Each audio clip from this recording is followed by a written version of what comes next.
Hommage aux femmes dans l'aviation. Bonjour, chers auditeurs. C'est un très grand hommage, pas qu'aux femmes dans l'aviation aujourd'hui. Nous sommes le jeudi 10 mars et c'est encore la semaine des femmes, en l'honneur des femmes. Et aujourd'hui, nous avons la chance sur IDFM Radio Anguin de recevoir deux femmes également.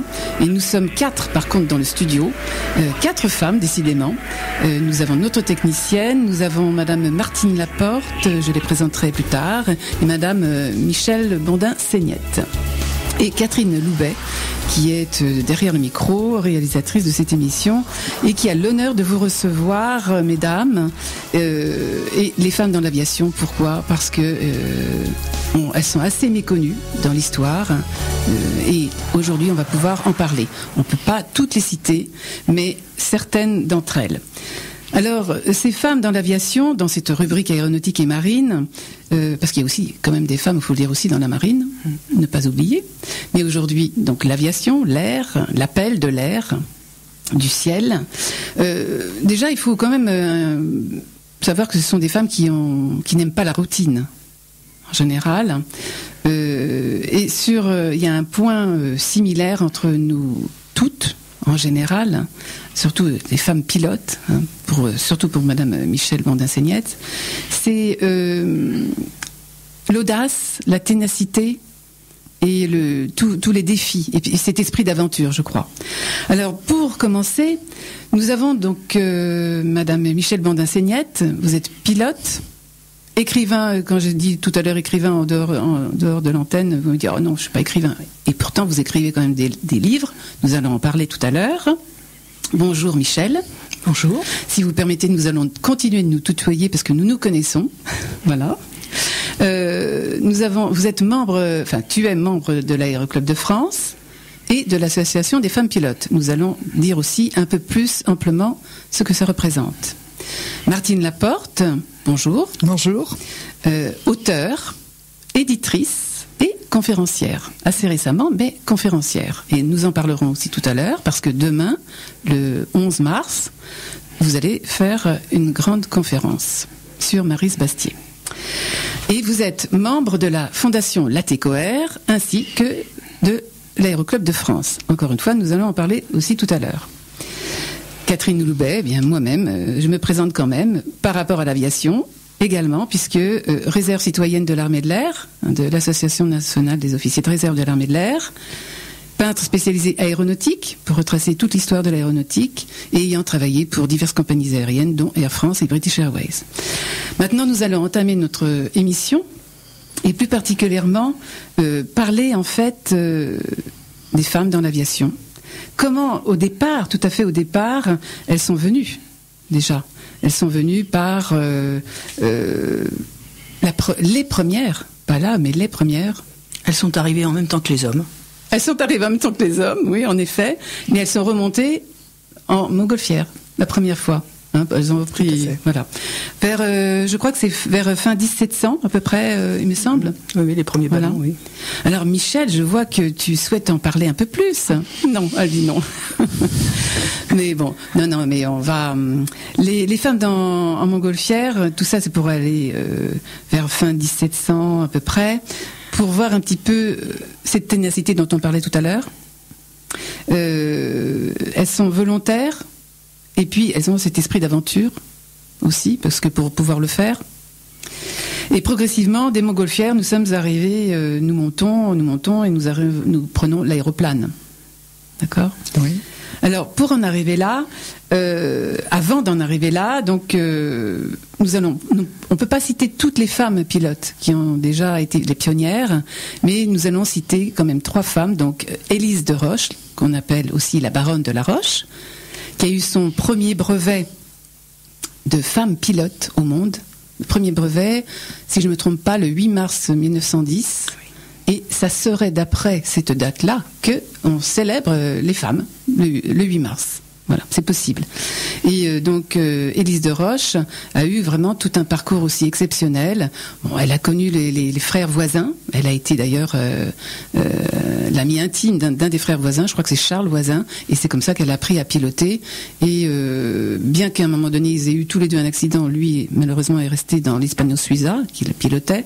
Elle en est sortie pas tout à fait indemne, mais elle a réussi à vaincre ses blessures. Et a continué à piloter. Et elle a piloté donc un des avions voisins, et ainsi de suite. Elle a continué. Malheureusement, elle s'est un jour, une autre fois écrasée, mais cette fois, c'est pas elle qui pilotait. Bon, mais la vie en est ainsi. Ce sont quand même des femmes exceptionnelles. Nous parlerons ensuite d'Adrienne Bolland, et ça, c'est Martine Laporte qui nous en parlera, et de Maryse Bastier, bien sûr. Voilà. Pour revenir à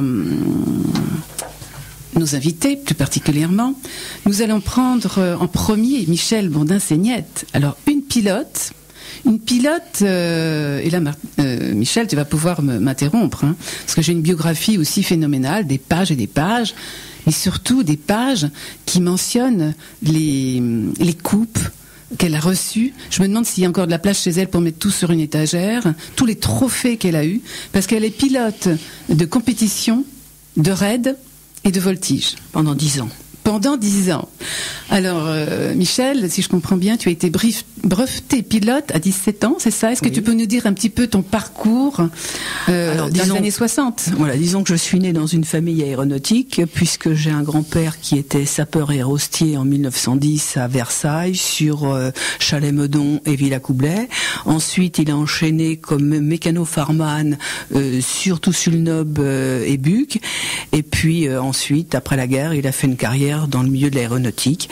Et ensuite, j'ai mon père qui a pris la relève, qui a travaillé à Aigle-Azur avec Sylvain Floirat, et puis 44 ans, président d'un club à Saint-Cyr, l'Aéroclub Pierre Trébault.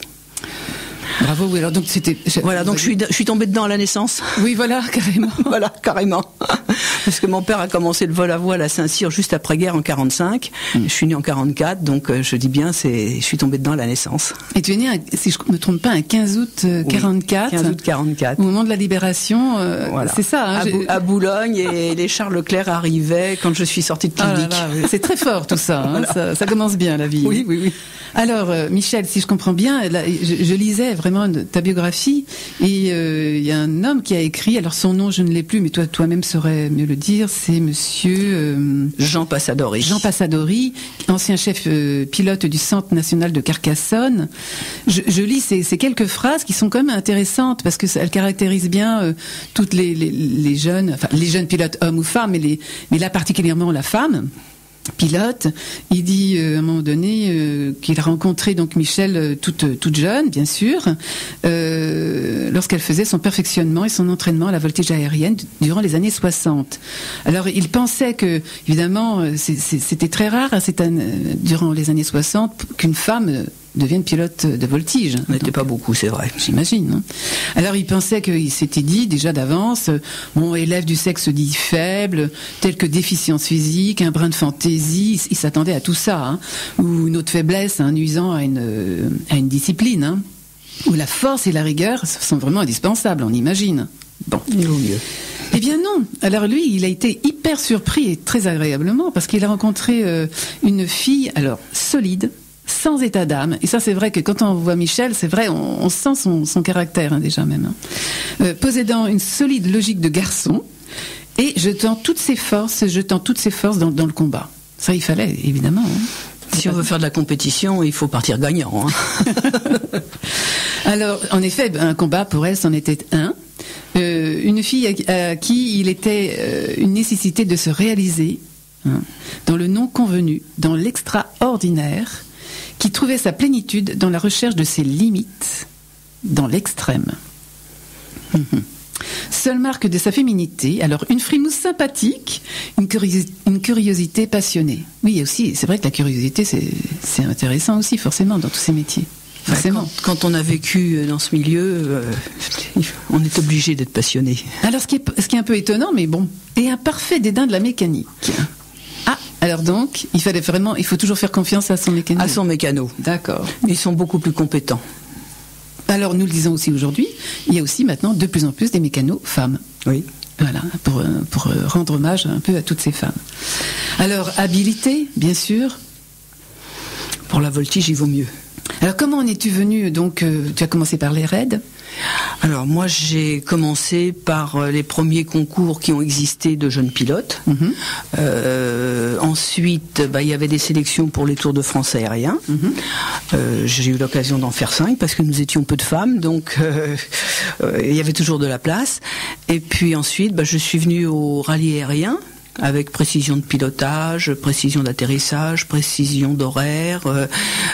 Ensuite j'ai continué sur les courses de vitesse. J'ai eu l'occasion de faire les 2 courses Guyancourt-Cannes. Et puis derrière, j'avais quand même bien évolué et c'était le perfectionnement du pilotage et la voltige. Alors la voltige, comment on arrivait quand même, parce que les raids, je vais pas dire c'est droit, on vole droit, mais la voltige.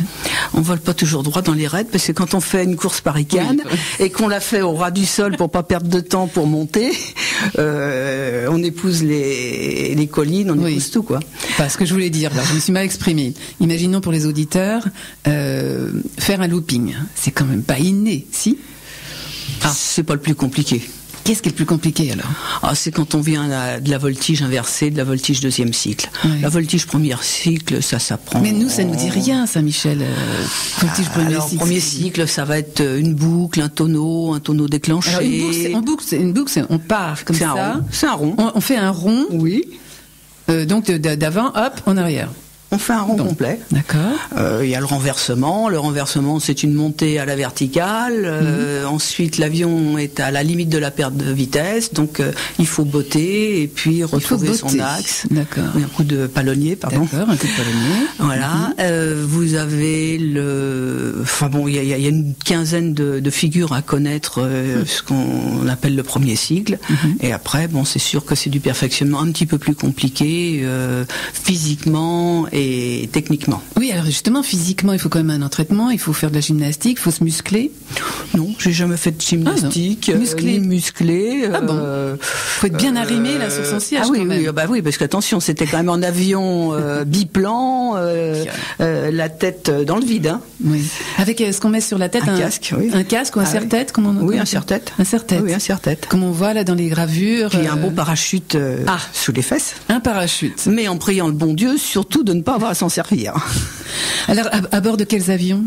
La voltige, ça a été toujours sur Stamp, moi. Un Stamp. Oui. C'est joli en plus. À l'époque, il n'y avait pas grand-chose. Les Cap 10, Cap 20 et tout ça n'était pas encore sorti. Ça venait tout doucement. Et donc, après, la relève s'est faite sur essentiellement les caps en France. Alors, et un tonneau? Je passe du coq à l'âne, mais enfin, un tonneau est comme... Par rapport à l'horizontale, on part sur le côté. On part sur le côté. Et on fait le tour complet jusqu'à revenir à l'horizontale. Et comment retrouver l'équilibre? Comment se dire que le haut est en... c'est parce qu'on se réfère à l'horizon, tout simplement. Oui, mais on n'a pas la tête qui tourne, non. Non, pas vraiment. Ni la première fois. Non. Alors on prend le manche et hop, on bascule le manche. Un petit peu, oui. Un petit peu du pied. Enfin bon, on va peut-être pas rentrer quand même dans la technique. Les auditeurs vont avoir le mal de l'air là. Ça va être risqué. Et tu as accompagné. Enfin, il y a des personnes qui sont venues à bord de ton avion. Tu les as emmenées aussi en voltige. J'ai fait quelques baptêmes voltige, mais sur des demandeurs. J'ai jamais imposé dans un baptême de l'air à faire quelque chose qui soit un petit peu difficile à encaisser. Parce que quand on fait un baptême de l'air, l'objectif c'est de donner le goût aux gens d'y revenir et d'avoir aimé. Donc il ne s'agit pas de les secouer à un premier vol. Alors les records de vitesse aussi, ça tu en as fait aussi? Alors là c'était des courses de vitesse, oui. Donc c'était avec des handicaps en fonction de l'avion, en fonction de la puissance. Et donc j'ai fait les 2 Paris-Cannes. Ça doit être en 62 et 64, quelque chose comme ça à peu près. J'ai peut-être plus toutes les dates précises. D'accord. Et donc aujourd'hui, enfin ça c'est, après tu as eu un enfant et donc tu as un petit peu levé le pied, si je peux dire. Après, j'ai continué à voler, oui. Mais j'ai arrêté la compétition. La compétition, oui. La dernière, voilà. J'attendais mon fils, j'avais déjà 4 mois, j'étais enceinte de 4 mois. Alors, et tu as écrit un livre superbe qui s'appelle Au vent des hélices, si je ne me trompe pas, qui est toujours en vente. Il est toujours en vente et il retrace, en gros, je suis partie de mon grand-père, bien sûr, sapeur-hostier, de mon père, 44 ans d'aéroclub, et puis de ma partie compétition sur 10 ans. C'est intéressant, ça. On peut le trouver sur quelles éditions? Alors, c'est les éditions de l'Officine. D'accord. Sur Paris. Donc, Au vent des hélices, oui. C'est auditeur, hein, voilà. Michel Bandin-Seignette, Au vent des hélices. C'est pas romancé, hein. D'accord, c'est du vrai. C'est du vrai. Voilà. Un petit peu comme dans le grand cirque, c'est pas romancé non plus tous ces livres-là. Hein. C'est du vrai. Oui.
pas parlé en 2 mots, on va le dire tout de suite. Hein. Donc l'Aéroclub de France, il faut savoir, c'est une institution qui, depuis fin 1898, je crois. Exactement, oui, je crois que c'est ça. Hein.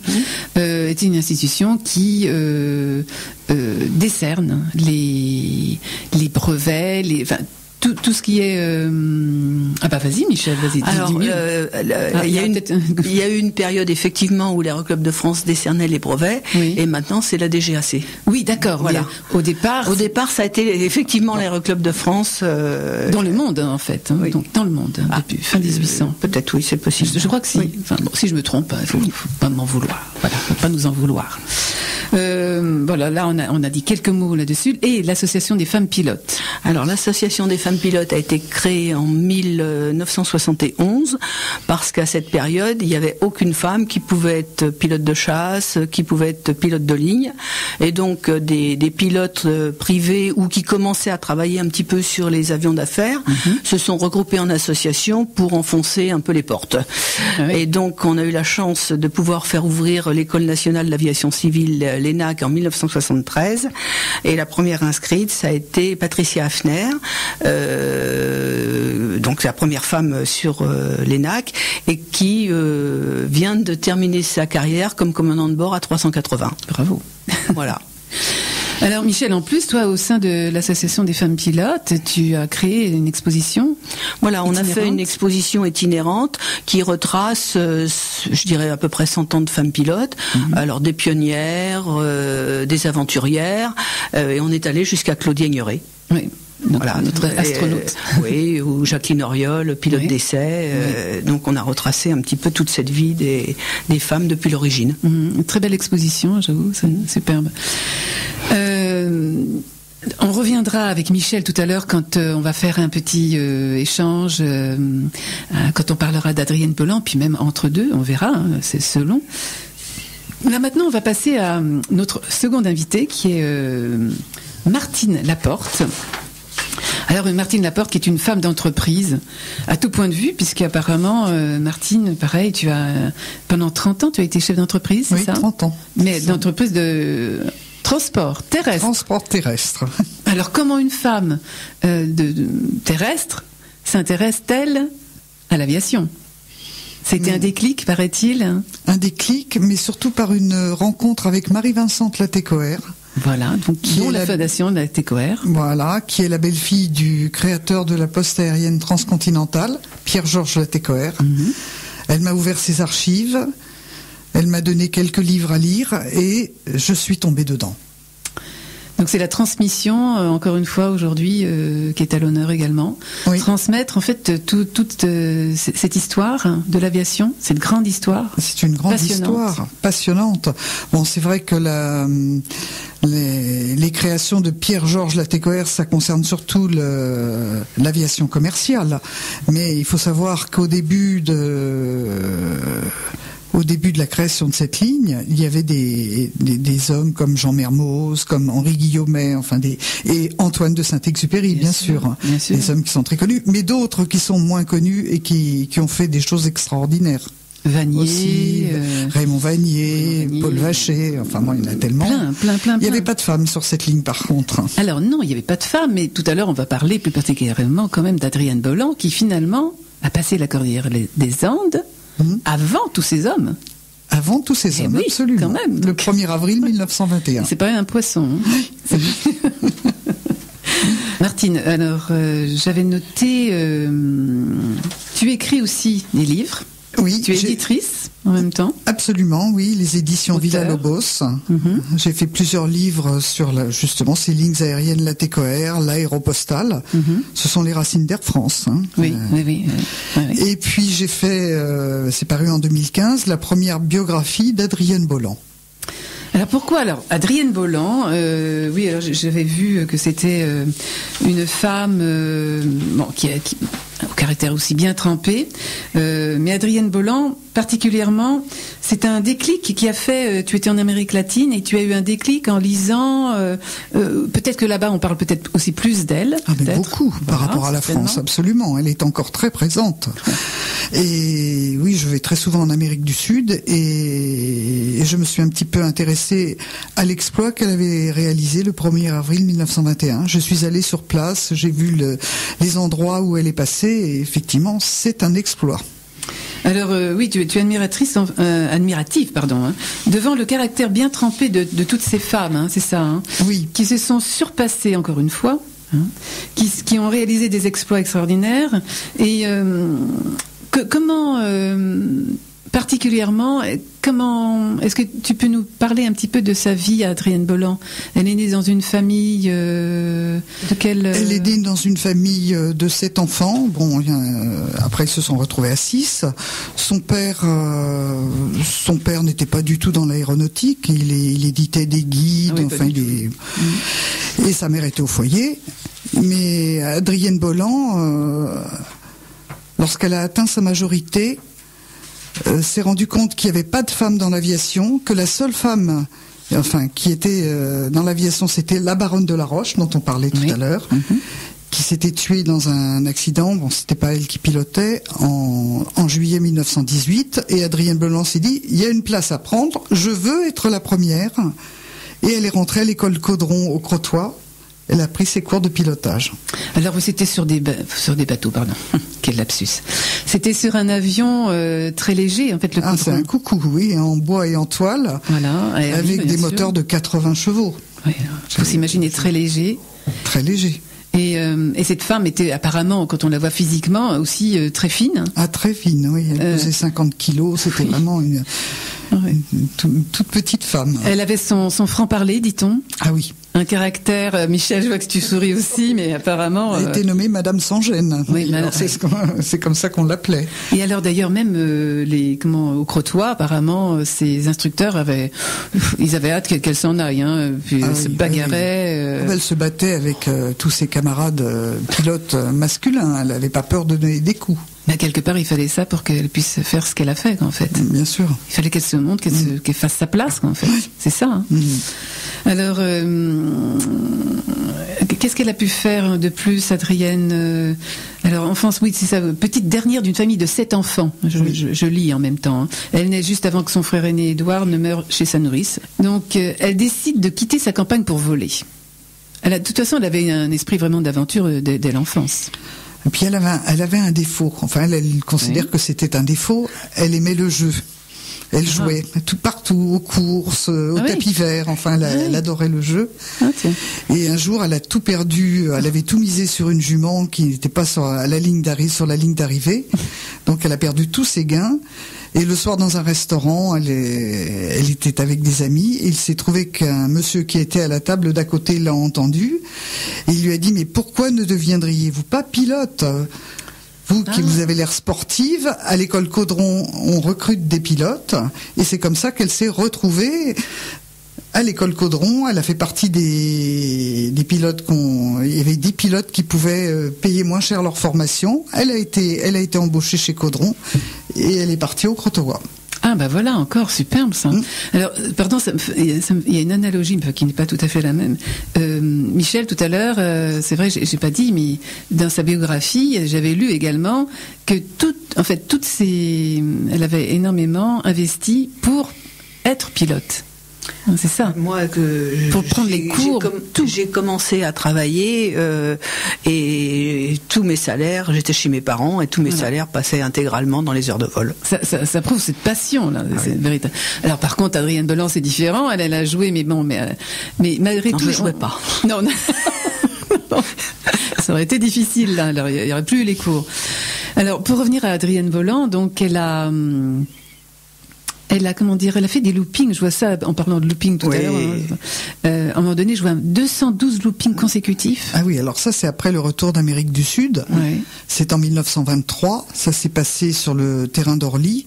Elle voulait battre le record détenu précédemment par Fronval, qui avait fait 1111 loopings, mais malheureusement, elle a eu des petits soucis avec son avion, les fusées. Les fusées, c'est ce qui est au croisement des haubans.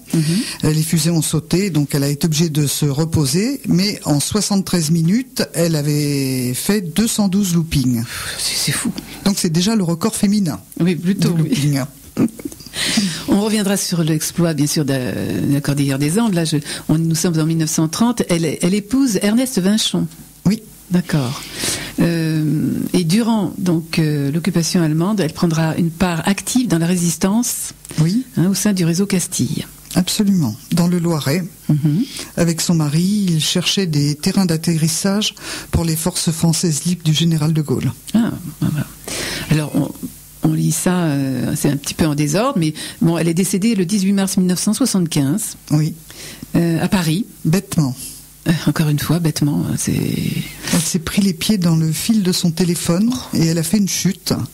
Elle est morte dans la nuit. Oh là là, ouais, en effet. Et par contre, elle repose au cimetière de Donnery, sa ville natale. Donnery, par contre, je ne sais pas où c'est exactement. C'est dans le Loiret, c'est à côté d'Orléans. D'accord. Là, ses parents, aussi bien sa mère que son père, avaient des propriétés. Sa mère, qui était d'origine belge, avait des ancêtres qui avaient un château à Donnery. Et son père, lui, avait racheté une propriété, à Donnery également, qui avait appartenu au romancier Ponson du Terrail. D'accord.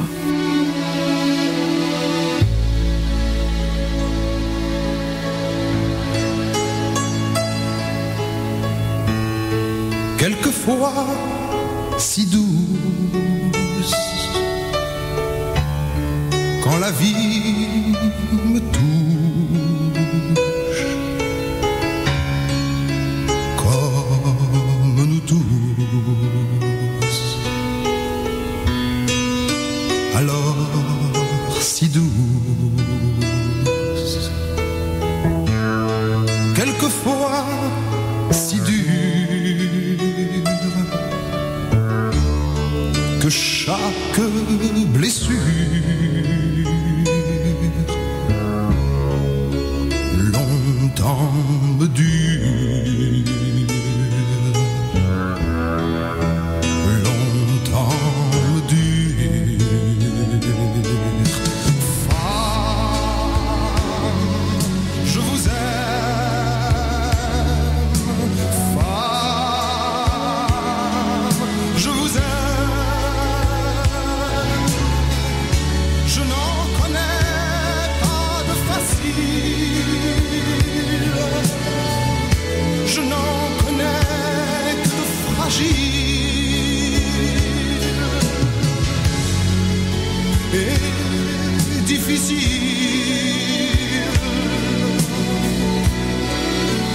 Oui, difficile.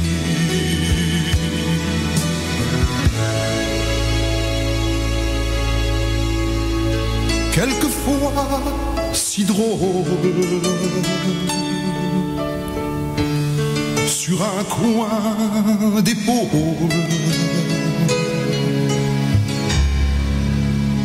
Oh oui, si drôle, regard qui frôle. Quelquefois si seul, parfois elles le veulent. Oui, mais si seul. Oui, mais si seul.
revient maintenant donc sur l'exploit. Sur l'exploit, donc une femme pilote d'aviation, elle obtient son premier brevet le 29 janvier 1920. Oui, absolument. Après une formation qui a débuté le 16 novembre 1919. C'est court quand même, tout ça. Elle était très douée. Elle a été lâchée très très vite. Elle était vraiment très douée. Et devenant ainsi la 13e femme titulaire d'un brevet de pilote. Voilà, déjà 13e quand même, depuis 1910. Donc sur Caudron, comme on le disait tout à l'heure. Et alors, je vois un nom là, c'est bien. Elle fut la première femme à traverser la Manche en avion depuis la France. Harriet Quimby l'avait traversée. Harriet Quimby, voilà une autre aviatrice. L'avait traversée quant à elle, oui, depuis l'Angleterre en 1912. Exact. D'ailleurs, quand on voit les brochures, Harriet Quimby, elle est habillée aussi d'une certaine façon en tant que pilote. Maintenant, c'est plus du tout pareil. C'est amusant de voir ça. Mais c'était toute mignonne, toute fine, toute. C'est vrai. Très élégante. Oui, très élégante. Très élégante. Voilà. Ouais. Alors, Martine, venons-en à cette cordillère des Andes. Comment Adrienne Bolland est-elle partie de France finalement? Comment ça s'est passé? Alors, lorsqu'elle a obtenu son brevet, la maison Caudron l'a embauchée pour convoyer des avions. Elle convoyait des avions un peu partout en France, entre ici les Moulineaux, le Crotoy. Et puis elle en avait marre de convoyer les avions. Mais comme ça, ils étaient tranquilles quelque part. Ils n'avaient pas son fichu caractère. Oui, mais bon, ça lui convenait pas. Elle s'ennuyait. Ah oui. Et un jour, un de ses collègues pilotes lui a dit: tu sais, il y a une place de Maccabée à prendre en Amérique du Sud. Il y en a encore un qui vient de se casser la gueule. Ah oui. Je parle exactement. Ah oui. Et donc, ça lui a donné l'idée de partir en Amérique du Sud. Elle a demandé à Monsieur Caudron de l'envoyer là-bas. Il l'a envoyé pour faire de la propagande, pour sa maison, bien sûr. Et elle est partie avec 2 avions, 2 Caudron G3. Et arrivée sur place, les journalistes en bateau, en morceaux. Enfin, les avions étaient partis sur un cargo et elle sur un paquebot, le Lutetia.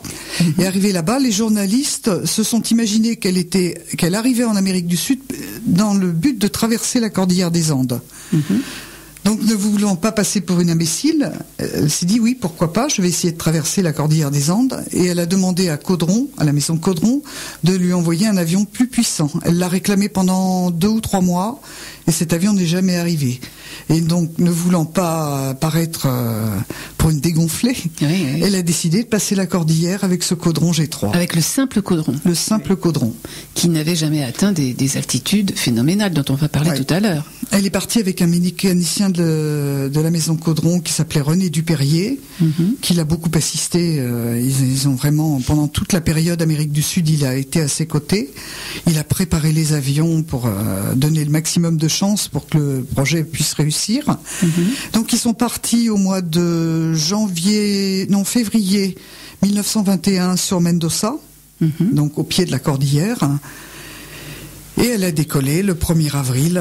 Elle avait juste fait un petit essai la veille, mais quand elle a vu à quoi elle allait s'attaquer, effectivement, elle a pris peur, mais c'était Adrienne, encore une fois, et elle n'a pas voulu passer pour une imbécile. Elle est partie au petit matin du 1er avril 21. Alors, il faut dire que l'altitude de ces monts, là, elle a croisé des 5000, des 6000 et presque 7000 mètres avec la Concagua. Donc, il fallait se frayer un passage dans les vallées, il fallait trouver l'endroit exact où passer, parce que là où elle a franchi la cordillère, ça s'appelle l'endroit des Hautes Andes. Ce sont vraiment que des grands sommets. Alors, on va juste faire... On peut dire qu'elle avait que 40 heures de vol. Alors, justement, à ce moment-là... Non, mais c'est phénoménal. Elle avait 40 heures de vol et elle avait 13 mois de pilotage. Donc, nous le rappelons, nous sommes en 1921. Pour nos auditeurs, je vais juste faire un petit parallèle. Michel, quand justement Martine nous parle que Adrienne Bolland a pris cet avion comme ça, je sais pas, quelle aurait été toi te dire je suis jamais montée à cette altitude, on attend mon passage, il faut que je le fasse. Je pense qu'elle avait quand même une grande part d'inconscience, parce que elle est passée aux alentours de 4500 mètres dans un avion complètement découvert. Oui. Donc elle était aux alentours de moins 20, moins 30 degrés. Oui. Hein, et donc, elle est arrivée quand même de l'autre côté, pas en très bon état, parce que elle a fait un vol c'était 3-4 heures. Donc, dans ces températures-là, elle était gelée. Complètement. Oui, oui. Puis elle n'avait pas un équipement non plus, elle n'avait pas les moyens de se payer un équipement fabuleux, et donc elle a quand même souffert pendant le vol. Hein. Donc, il y a une part d'inconscience, mais il y a une part de défi. Forcément, elle était animée par cette volonté, il fallait le faire. C'était une compétition pour elle. Ouais. Quelque part. Oui. Elle a eu de la chance, la météo était de son côté ce jour-là. Voilà. Elle aurait pu ne pas revenir, effectivement. On entend souvent parler d'une histoire, et elle est peut-être véridique, elle est même certainement véridique. Donc quelques jours avant, elle était dans son hôtel, oui. Et elle entend frapper à sa porte de sa chambre, et elle ouvre la porte, mais c'était une femme, c'est ça ? C'était une femme. C'était une femme... une voyante, c'est ce que l'on dit. Oui. Même Adrienne l'a dit, c'était une voyante. Certainement. Oui. Qui est venue lui... D'ailleurs, quand elle est arrivée, Adrienne lui a dit « Mais qu'est-ce que vous voulez ? Vous venez me dire que je vais me casser la gueule, mais on n'arrête pas de me le dire. » Donc, oui. et cette femme lui a dit « Non, pas du tout. Au contraire, vous pouvez réussir. Mais le seul moyen de réussir, c'est que lorsque vous arriverez à proximité d'un lac qui a la couleur et la forme d'une huître, vous serez tenté de partir vers la droite, dans une vallée très dégagée, alors qu'au contraire, vous devez partir sur la gauche. Vous devez vous jeter sur une muraille. Et à un moment, vous trouverez une brèche et vous passerez dans cette brèche. Vous pourrez passer du côté chilien. C'était un ange gardien, en même temps. C'était un ange gardien. Et lorsqu'Adrienne est partie, elle avait complètement oublié ce que lui avait dit cette femme. Et à un moment, dans la cordillère, lorsqu'elle a vu ce lac, les paroles de cette femme lui sont revenues, donc elle a hésité. Elle s'est dit, est-ce que je pars à droite dans la vallée dégagée, ou est-ce que je me précipite sur ces montagnes ? Et donc elle est partie à gauche, elle a suivi ce que lui avait dit cette femme. Bon, c'était pas évident parce que à ce moment-là, elle était à 3300 mètres, et pour passer dans cette brèche, il fallait être à 4280 mètres. Donc elle s'est approchée de la paroi, et elle a fait des huit pendant presque 1 heure pour arriver à atteindre 4280 mètres. Elle voyait l'océan Pacifique, elle voyait la ville de Santiago, et elle a réussi à passer. Bravo. Alors là, grâce aussi à des ascendants. Justement, grâce Michel, aux courants ascendants. Voilà, peut-être que tu peux nous en parler de ces courants ascendants. En montagne, vous avez bien entendu une face où ça monte et une face où ça descend. Donc là, elle était dans la face où ça montait. Elle a saisi ce qu'on appelle en vol à voile des pompes. Voilà, exactement. Voilà. Et plus tard, les pilotes de l'aéropostale qui empruntaient ce même chemin disaient qu'ils faisaient l'ascenseur. Ils se posaient près de la paroi et ils attendaient que les ascendants les mettent à la bonne hauteur. Alors bravo Adrienne Bolland, hein, bravo, parce que et l'anecdote c'est que en fait c'était le 1er avril 1921 quand elle est arrivée. Oui. Et le consul de l'ambassadeur de France avait cru que c'était un poisson d'avril. Et il n'était pas présent à l'arrivée. Et il n'était pas présent à l'arrivée. Oui. Vous vous rendez compte, c'est pour ça qu'il faut vraiment lui rendre hommage. Oui. Martine Laporte, merci de lui rendre hommage encore aujourd'hui. Et puis à travers vos conférences aussi. Et la biographie. Et la biographie qui est également. Complète sur toute la vie d'Adrienne Bolland. Voilà, que l'on trouve aux éditions Villa-Lobos. Les auditeurs pourront l'acheter.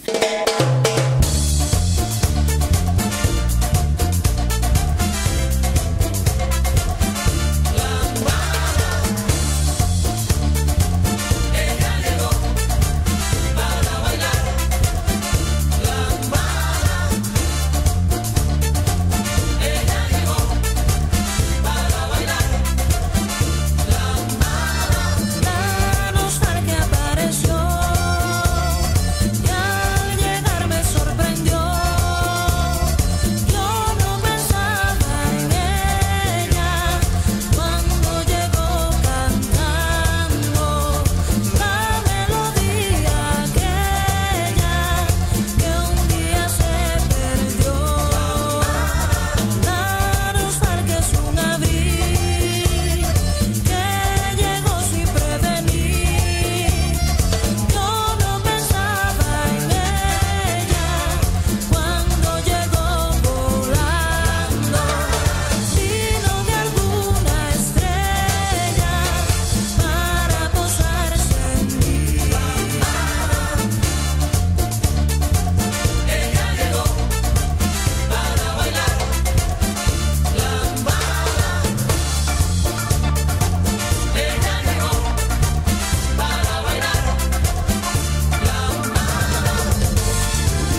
nous allons parler maintenant également, alors il y a bien d'autres femmes, parce que je vois que le temps passe, tout passe très vite, de Maryse Bastier.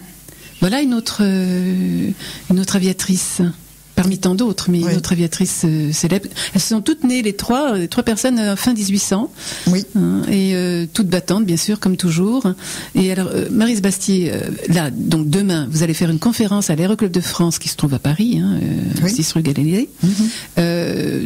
Toute personne est invitée, est conviée. C'est vendredi 11 à 19h. Vendredi 11, nous dit Michel. Vendredi 11 mars, à 19h, la conférence. Nous savons qu'il y a déjà beaucoup de monde, bien sûr. Mais si des personnes sont intéressées, bien sûr, ils peuvent y aller. Malgré tout, dites-nous 2 mots sur Maryse Bastier, qui a aussi quand même une sacrée carrière. Eh bien, c'est une aviatrice qui a conquis une renommée mondiale en 10 records, au cours desquels, seule à bord, elle a fait preuve d'une rare maîtrise, servie par un total mépris du danger. Oui, toujours. Alors parmi ces records, il y en a 3 qui sont vraiment très très importants. En 1930, elle a battu le record de durée en 37 heures et 55 minutes, seule dans son avion à tourner au-dessus du Bourget. C'est fou. Oui, sans dormir, 37 heures et 55 minutes. C'est pas là où elle se mettait, il y a une aviatrice qui se mettait de l'alcool, à un moment, oui, de l'eau de Cologne dans les yeux. Incroyable pour tenir. Oui, de l'eau de Cologne. Oui, de l'eau de Cologne. Oui. Incroyable. Toutes les heures, puis toutes les demi-heures, et bon, elle avait les yeux dans un état pitoyable lorsqu'elle s'est posée au Bourget.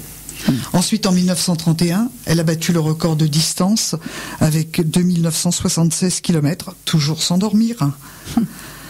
Il faut vraiment physiquement, il faut être bien aussi quand même. Ah oui, oui, oui. Quand même.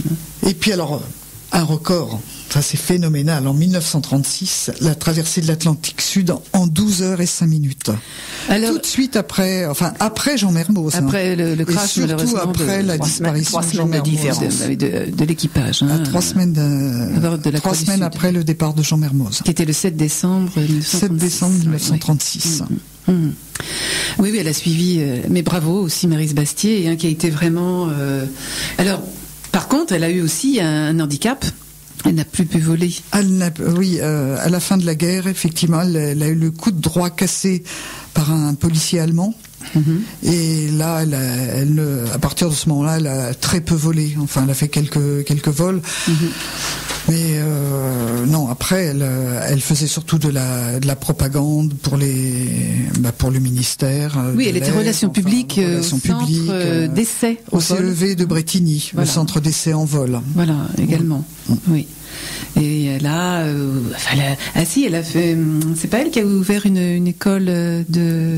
Ah oui, mais alors ça c'est bien avant. Une école de pilotage à Orly. En mixte. Maryse Bastier Aviation. Plus on dit sur elle, quand même, c'est voilà. Elle donnait des baptêmes en Caudron G3. Nous y revoilà en Caudron G3. C'était un avion d'ailleurs. Le Caudron G3, je crois que c'était un avion d'école. C'était un avion école. Absolument. C'était un avion de. Et qui est resté très et qui est resté très très longtemps un avion école. Alors si on peut enfin, je ne veux pas dire le montrer aux auditeurs, mais enfin l'imager, il est un peu spécial. Il a comme une, je vais pas dire comme une bassine, oui un sabot, sabot. Un peu dans lequel on est assis. Il y a 2 passagers qui peuvent se mettre. C'est ça. Oui, on peut effectivement être à 2. Et il y a 3 motorisations différentes, mais effectivement celui qui a servi aux écoles, c'était principalement 80 chevaux. Oui, très spécial comme avion. Mais on le voit d'ailleurs au musée de l'air et de l'espace. Oui, il est au musée du Bourget. Les personnes qui veulent y aller. Que pouvons-nous dire encore sur Maryse Bastier ? Elle est rentrée elle aussi dans la résistance. Pendant la guerre, elle visitait les blessés, les prisonniers de guerre. Ensuite, elle est rentrée dans la résistance. Elle a même été incarcérée à Fresnes. Elle a été arrêtée et incarcérée à Fresnes. Mais bon, elle n'est pas restée très longtemps, 2 semaines seulement, faute de preuves. Elle s'est mise au service de la Croix-Rouge. Oui. Elle avait même une ambulance qui lui a été dédiée. Elle parcourait le nord de la France, la Belgique. Elle a même mis sa voiture à disposition de la Croix-Rouge.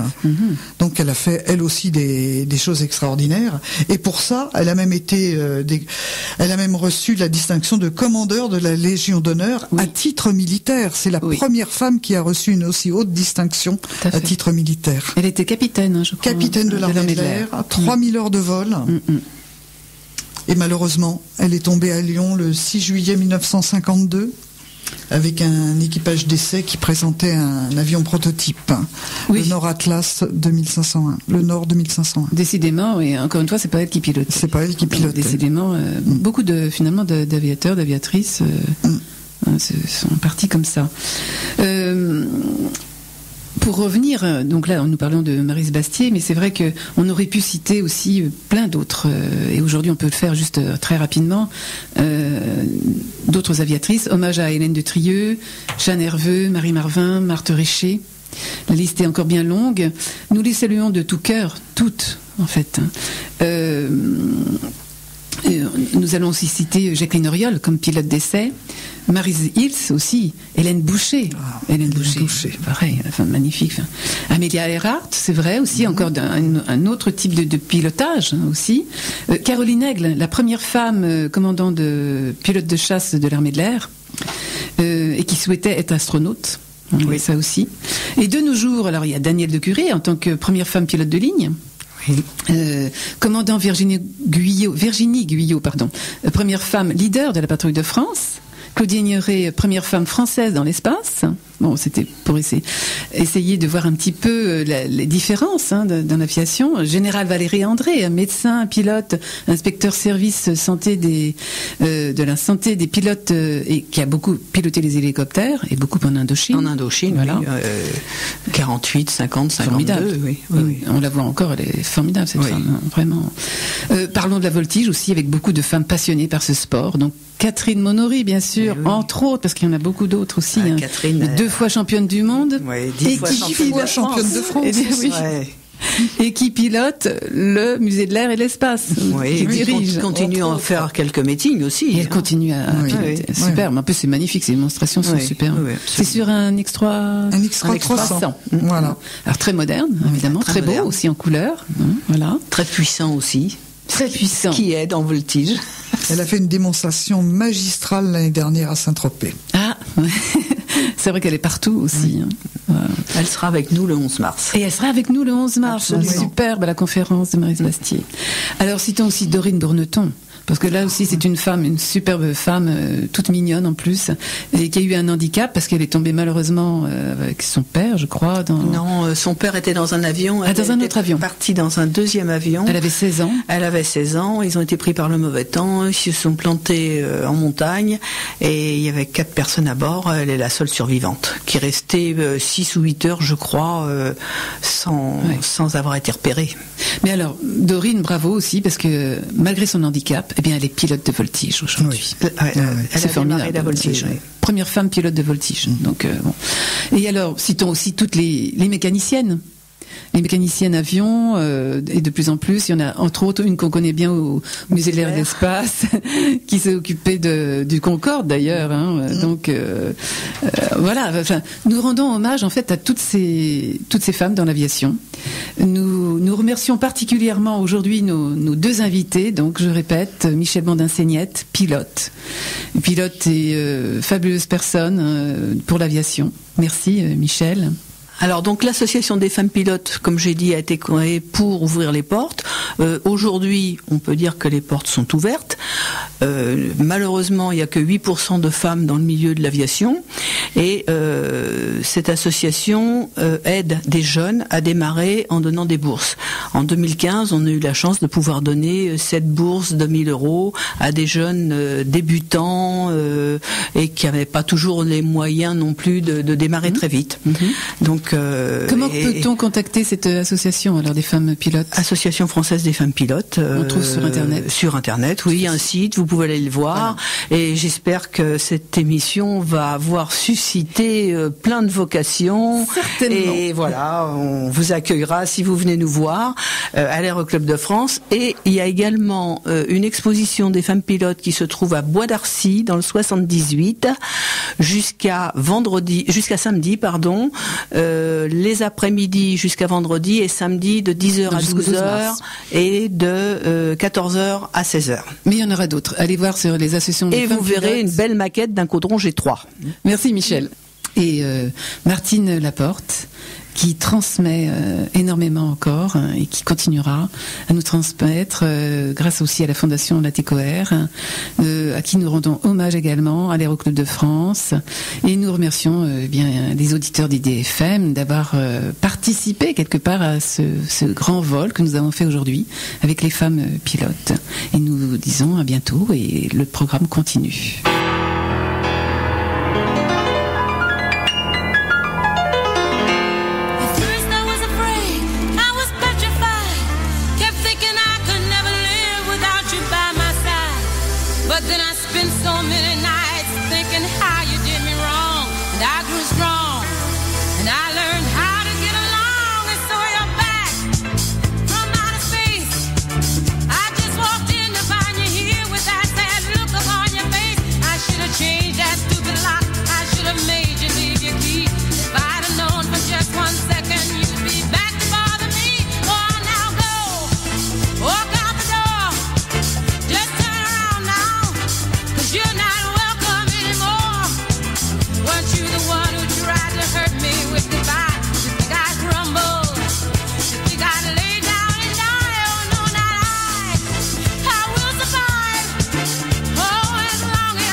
Dauphin.